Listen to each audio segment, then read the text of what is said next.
Bonjour, Clément Montfermont, technico-commercial sur le secteur d'Amiens. Bonjour, David Boucher, référent technique à la ferme pilote. Bienvenue pour un nouveau Carrément en Plaine spécial lundi-hiver.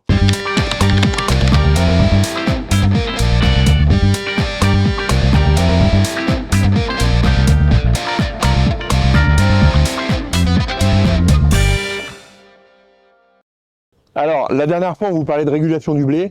On annonçait un temps nuageux, malheureusement, on ne s'est pas trompé. Mais somme toute, on a des grosses chaleurs actuellement qui font que les blés continuent à monter. Ça veut dire que les risques de régulation sont toujours là.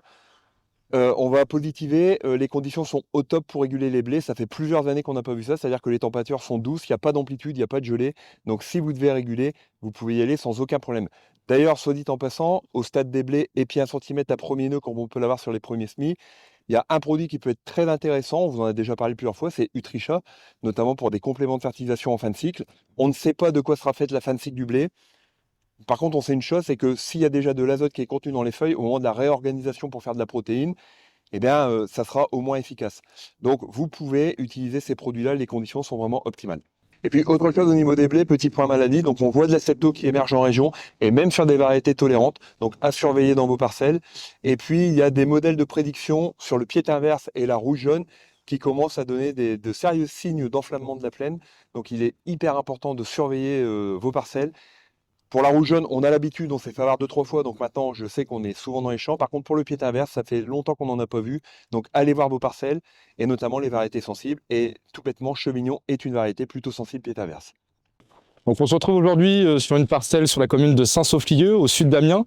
Donc du lundi-vert semé le 28 septembre, variété jade, précédent blé, paille exportée. Donc un déchômage a été effectué avant le semis. La densité de semis est à 85 kg. On vise 1600 pieds au mètre carré. La parcelle a été désherbée à l'aide de 3 litres d'Avadex donc en pré-semis.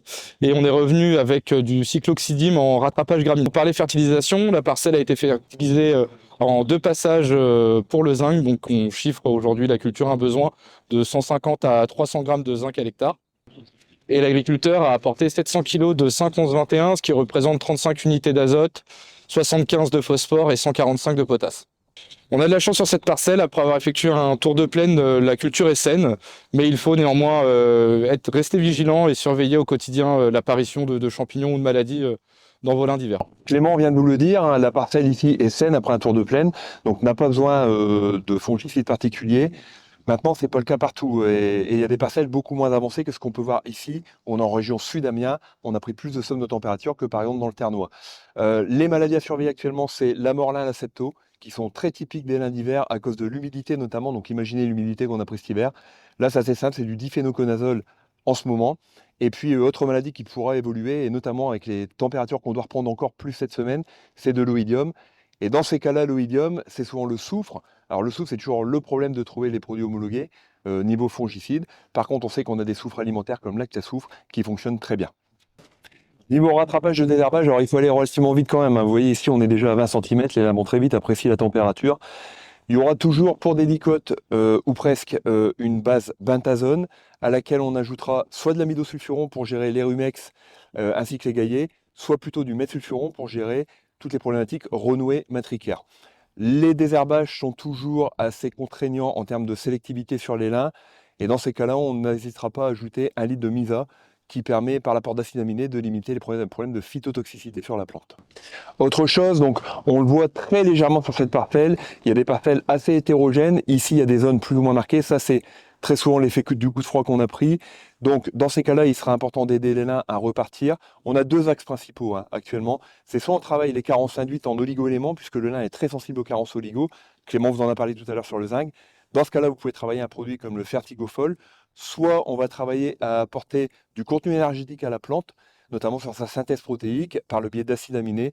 Et on va retrouver des produits comme le Misa que j'ai cité tout à l'heure. Dernière chose, on est ici dans du lin d'hiver, mais les lins de printemps devraient être semés, vont peut-être être semés dans les parcelles les plus superficielles là, cette semaine. Par contre, le temps que ça ressuie dans les bonnes terres, je pense que les lins, malheureusement, on va être un peu en retard cette année. Il sera d'autant plus important de soigner leur implantation et de revoir éventuellement vos plants de fumure en apportant du phosphore dès l'implantation. C'est ça qui fera partir vos lins le plus vite possible. Merci Clément pour ce petit tour de plaine et ton expertise sur une culture assez nouvelle dans la région quand même. Écoutez, en espérant avoir répondu à toutes vos questions, surtout si vous en avez d'autres, n'hésitez pas à contacter votre technico-groupe Carré. Et on vous dit à bientôt pour un nouveau Carré en plaine.